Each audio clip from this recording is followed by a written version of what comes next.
Hi, Dagobert from Dagbert's Tackle World here with Stuart Grice. From Dagbert's Tackle World. And the team. That's exactly right. They're downstairs while we're up here. Yeah, they're busy serving customers. Yeah. So really quickly, Stuart, let's get right into it, straight to the point. Fishing offshore this weekend. Well, we've got a long weekend actually. We have got a long weekend. Yeah. 3 days, that's what we're doing. 3 days. Today and Thursday. That's right. Tomorrow, the weather looks good, mate. Looks like tomorrow's the weather, because we've been so busy today. I'm guessing everyone's going fishing tomorrow. I would say so, Yeah, but I don't know about you, but I'm going to be here. So we are open all day. I might go squidding in the morning, but I will be here after about 9:30. Yeah. Okay. Anyhow, we are here tomorrow on the public holiday. It's Gold Coast Show Day. Yep. Here in the Gold Coast. But we're going to tell you about offshore fishing at the start. So we're going to start it right now. And I just saw Wayne Young's post from this afternoon. They got some honker snapper. Oh, really? 70, 80 centimetre mark.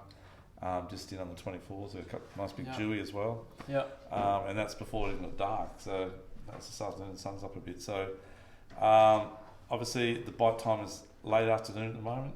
And coming around tomorrow, it's like swinging very early morning. Yeah. Yeah, so give it a crack. And but actually with the moon at the phase it is now, it's a new moon, it's nearly an all day bite because the moon's in the sky all day. So they do bite all day. Yeah. 3 fish out of 4, I think, at the moment. 3 fish out of 4? Yeah, which is pretty good. Pretty good average. Yeah, it's pretty good average. So it sounds like me. Stu gets the 1, I get 3 out of 4. But anyhow, let's get back to our fishing report. Sorry. I'll give you that one. That's 1 tick for you, and I'll get one later. Okay, so if you were going offshore, snapper fishing tomorrow, Doggy, where would you head? Yeah, I'd probably snapper pearlies. If my boat's only small, like around 5 metres under. Yep. I'd probably go just the 24s straight out the front of the seaway. Yep. Even the 18s, and have a crack very early. Yep. And fish very light, and like as in single size. Yep. And like tackle too, by the way. Yep. I'd be using anything from lures, like that type of thing there. Octa jigs have been smacking it. Yeah. I'd probably throw a plastic if it was me first up, but I'd use something like those new. We've just had the mega order of Jackson stuff, so we've got some new little hard, soft plastics there. Sorry. Japanese. Yeah. UV to the max. Got the good paddle tail, very thin, and they've got lots of grooves in them, so they hold a lot of scent. So you can put your S Factor, which we put on nearly everything. Dougie puts that much on, it's like bait. It's like we're just trying to sell you guys, but we're not. We're just trying to get you guys right. That's right. Okay, I don't care if you don't buy anything, but at least when if you you're give it a using, crack, is what we'd be using, right? That's right. If you're using something similar, if you've already got it, use it. Yeah. If you don't have it, that's it. We can help. Yeah, we can help. Yeah. But anyhow, I'd be doing that, Stu, and if I had a bit bigger boat, maybe 5 metres plus, I'd be going to 36s northeast probably, or east, which is about 2750 to 2756, so straight from the seaway. And hitting that those snapper early up there, and you'd probably bottom fish as well. You get trag, you get parrot, and that sort of stuff as well, and pearlies. And going by tomorrow's weather, if you don't mind taking a punt, I'd probably even go further to the 50 fathom route. And I'd be hitting the 50s northeast. I'd be fishing for snapper or pearlies right on daylight. Just be careful of the odd whales, the odd whale around, guys, but just be a little bit careful. And then once they've been off the tube, which they don't, they bite all day. But if you want to try something different, I'd be getting into your long jigs and going hard on kingies and amberjacks. And maybe doing a bit of pearl perch with the bigger version of these fellas. Like a sort of 100 gram or 150 gram, whatever. 120.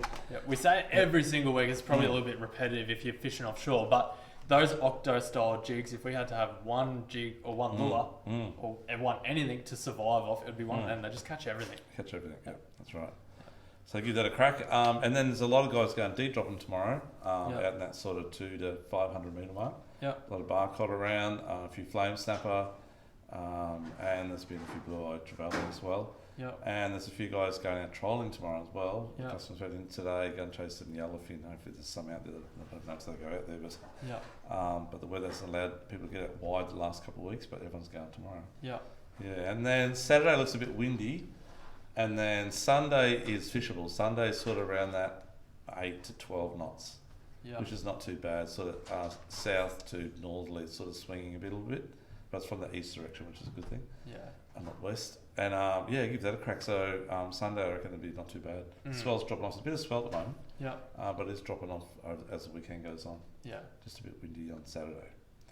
So spanish crabs, the other things too. Plenty of spanish crabs around, and really big ones. I mean, like really big ones.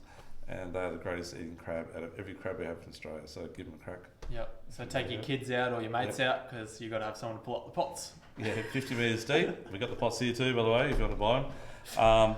And we can tell you how to do it. But they're a great thing to do when the weather's nice like this. Yeah. And actually put your pots out, put out 4 or 8 pots, whatever. Yeah. And then go for snapper fish. Yeah, they're only within a K or 2 Ks of the way you catch the crabs, you catch snapper as well. So you can just keep an eye on your pots. Actually, no one's sort of doing share checking farming. them for you. Yeah.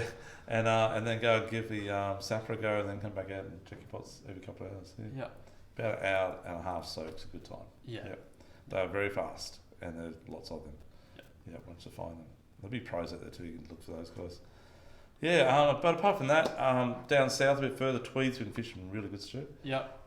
Snapper, a lot of big yellow sweetlip, or sweetlip emperor, if you want to call them. Yeah. They've been really good. A lot of parrot on the close sort of 40-50 metre line. Yeah.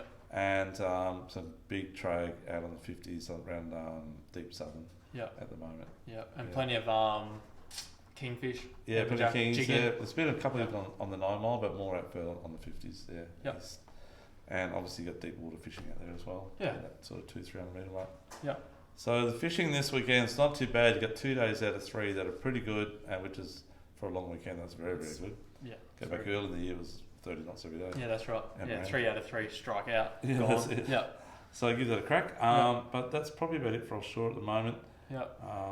And been a few tailor on the surf side as well, but if you're casting back in the surf, but with that swell at the moment, I'll probably just a bit big. I'd probably either do it from the surf or do it in the seaway in a boat or whatever. That's right. Yeah, exactly right. Yeah. So we'll now venture up to jumping pins, Stuart. What's happening on jumping pin? There's heaps of tailor. There's tailor everywhere. Yeah. So that incoming tide is actually a really good tide for it. You got a high tide probably at around about. Take a stab in the dark and say about 8 o'clock. Yeah, that's a bit right.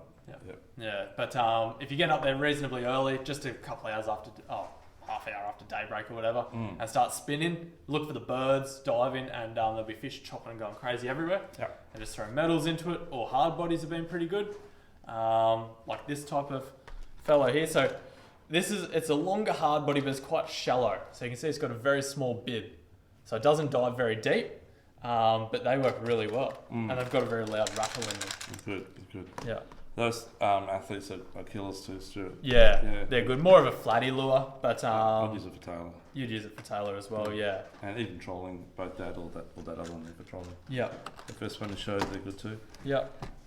We went up for a flathead fish during the week. We sort of fished that mid water between the Broadwater and Jumping Pin. Yeah, so we fished kind of in between Sovereign and Coran. Kept it pretty confined. Yeah, tippers maybe. Yeah. Yeah, tippers. Yeah. And we got 25 fish, I think. Yeah, and who won, Dougie mate? Well, I wouldn't call beating me by one fish one because I was on the phone more than you while you were fishing all the time. So, yeah, but anyhow, 13 versus 12. It's 2-1. I can't give you. You won that one, Stu. Got the first fish, got the most fish, got the biggest fish, got nearly all the fish. It's always the first. That's true. Okay. I actually grabbed one of Dougie's rods too and had a bit of a cast. Oh, we did do a bit of a video, but Doug's a bit shy, so he didn't put it up. But it's a 63 centimetre flatty first cast on a new lure. Yes, that's right. We actually, I forgot it. It's downstairs. But anyway, if you come in, I'll show you the new lure. Yeah, that's right. Or we put the video up. But just on a little squidgy prawn, it worked really well. Worked well, yeah. That's right. Hit the water a couple of twitches later and had it on. Yeah, we got those new squidgies in that are like the stretchy type ones. Yeah. And feel like the Z-Man type material. Yeah. And we tried them out in paddle tail and shrimp, and they both work really well. Yeah. They're actually made in Japan, so they're really high quality plastic. And they've got a special 3 for $29.99. 3 for 20. 3 for 20. 3 for 20. Holy jeez! I feel like we're on a come in and see the good guys. We'll slash the prices. I've just slashed Dougie's prices. 3 for 20. Done. Come in. Okay, I'm going off from that to something else. We're going to cut that section out, actually. So, Stuart, next. Other stuff we got in that's new this week. Obviously, got lots of jacks in, but they got a new shrimp out this one here, which is a killer. Yeah, so we showed it, I think, we've had them about not in these 6 colours, months ago, but not in these colours. So these are a new colour. Plenty of new colours. They do like a bloodworm.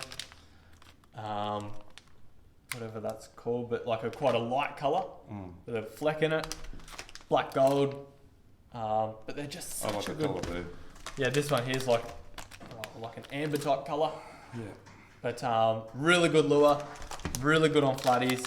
We've used the older colours. We haven't had a chance to use these newer ones yet. They came in on Tuesday. But really good. So heaps of legs on there. Mega movement. They're centered as well. Yeah. They're very, very soft. Very similar to the fantail from Berkeley actually in thing, but the legs are similar to other brands as well. Yeah. They sort of flutter through the water. Yeah. Yeah, the beauties. So give those a crack on the flatty, guys. Plenty of flatted back down this way. Actually, we'll just finish up jumping pin. There's been plenty of whiting up the jumping pin as well, around sort of that channel that goes from Jacob's Well to all the way through to Gold Bank. Yep. It's been pretty good up on the edges. And also Brima Crusoe, flatty on Kalinga. They're just starting in the deep. They're not quite there yet, but they are. But I would be fishing at the back of Tiger Mullet or Cubby's Tree, that area at the moment. Cobby, it's really good. Yeah. And even that back western arm from Jacob's Well to the power lines. Yeah. And all through that area there. It's a proper area to fish in the Flatty Classic coming up too. Yeah. Trolling's really good. Trolling lures, we just got some new duos in. These are really, really good little lures, these little fellows here. Yeah. They've got some really good colours as well. And I think they're suspending as well, Dougie, so when you're trolling, you can just sit it there. If you get a hit, and they'll come back and smack it straight away. Work it. Yeah. But definitely give it a crack. Trolling flatties is good at the moment as well. So, but back down this way now. Yeah. I fished around crab 3 or 4 days this week, just for flatties for a couple of hours before work each morning, and I'd get myself 15 or 18, whatever. Yeah. People like you get the other day, Stewie all day, half a day, but yeah. I've seen a fish better when I'm not with Stewie, but yeah, that's right. Dougie seems to fish better when you're by yourself and there's no one to. No one there to prove it. That's right. But I'll give it to you. You can fish sometimes. Yeah, thanks, mate. So plenty of flatties around Crab Island, around all those banks between Sovereign and Big Waters, more or less. Yeah. Plenty of crabs on the weed beds there. Try up against Kurrajee as well, along Kurrajee. Yeah. Campground, south to north, all the way along there is good. Yeah. And trolling that edge is really good, those little lures as well. Yeah. Up around Browns. Run outside. The entrances of Browns. Yeah, that's really good. Yeah, I've got a few fish there as well, actually. Yeah. Give that a crack. But heaps of flatties are shore-based and land-based. They've been getting some really good whiting off the foreshore. One of the gentlemen, I can't remember his name, Daryl, I think it is. I don't know Daryl, but I know of his fishing. He's very good at catching whiting off the shoreline. He's been getting good whiting at Reno Bay and Labrador, that area. Yeah. And it's around that 30 centimetre size, which is a really nice eating size. Yeah. Just the yabbies, I think, and worms a bit ago. Other than that, I'd be going probably down towards Southport, maybe around where the swimming enclosure is down there, and all the way around past the bridge where it comes up to the Southport Marine Yacht Club. Yep. On that stretch there is good for whiting as well. Yeah. Been a few flatties down that general area as well. Yeah, a few flatties. Southport Park. Yeah, that's right. Yeah, so swimming enclosure there. Give that a crack. And obviously beach fishing's been really good as well. Lots of tailor. Yeah, lots of tailor this week. A lot of dart. Some really good dart actually, and quite a few whiting and a few bream as well. Yeah. It's been pretty good. The surf's been up a little bit the last couple of days, but it's not stopping the fishing. The pump and jetty's open and closed, open and closed, open and closed. It's really hard to know whether it's open or not, but it has been fishing extremely well when it is open. Yeah. Yeah. Yeah. Further south, down the beach, some guys have been smacking the fish down that way as well, sort of around Kingscliff down to the north shore of Brunswick Heads all the way through. Yeah. It's been good. And guys, if you want to get some squid off the shoreline, we've got a couple like last night. Yep. So just at Labrador, try down Labrador between Harley Park, which is Charles Seafood, and say Lotus Creek along the foreshore there. Yep. Off the jetties, don't drive the sand. Off the jetties and the rock wall. Fish around the lights. Yeah, around Aqua Building, that sort of area. That's right, fish around the lights. Or over on the Seaway, try the rock wall. The Seaway's not too bad on the high tide. This weekend tides are really good for fishing the Seaway for squid. Yep. And all the way around the rock wall from the Seaway Tower all the way around to where it comes in the Broadway opposite, looking back at Labrador, something with a rock wall lens. It's a good area. And if you're in the boat for squid, I'd be definitely fishing the hot spots. So obviously Reno Bay Marina, Out the front of Runaway Bay Marina. Yeah, at the front. Sorry, at the front, in the middle of the channel. Yep. Up to Howard Street boat ramp on that stretch. Try from Bayview Harbour to sort of halfway down towards, or actually all the way down to the Grand Hotel boat ramp, all the way along that western channel. They're in the middle of the channel, the deepest part of the channel, guys, and just drift and cast your squid jigs, and maybe. You could try around the Gold Coast Bridge at Sundale that are in the middle of the channel. Yeah, give that a crack. But anyhow, high tides to go, last 2 hours to run in and the first hour to run out. A 3 hour window there to go and catch a few squid, and they're getting bigger. A few little ones around, but a few big ones with them as well. That's probably about it for in the broad. The odd jack getting caught, Stuart? Yeah, the odd jack in the canals still. The water's kind of hasn't started warming up, but it's steady. So it hasn't changed a lot in the last couple of weeks. But there's a few jacks here and there. So they're reasonable size. They're like 40 to 50. Yeah. And a lot of bream in the canals. The guys are smacking the bream on these sort of things here too. Yeah, just like little bug baits have been really good. Again, jacks and stuff, really good. They're like a little... I like that colour myself. Yeah. They're like a little crab bait. Yeah. A little crawl. And there's plenty of bream around the canals on the jetties. All the jetties are good bream, they're big ones. Yeah.